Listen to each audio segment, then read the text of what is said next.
Okay, so one of the things that I like to look for when I'm going to fade the hair and decide where the fade is going to start a different transition. A typical fade will start bald and work its way up the head, where the hair starts to gradually get longer and longer and fades into the top. So one of the things that I'll do is I'll use natural lines in the hairline to help me decide that transition. So you can see right here, the typical hairline usually starts to curve inward and then down. So for me, that's a great place.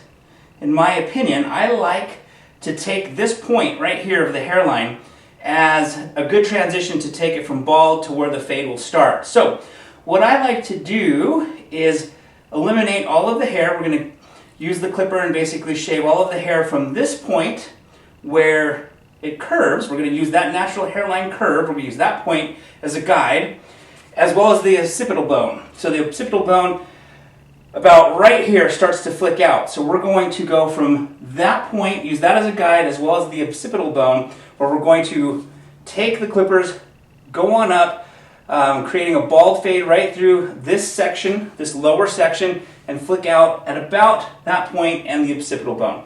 So those 2 points will be our guide.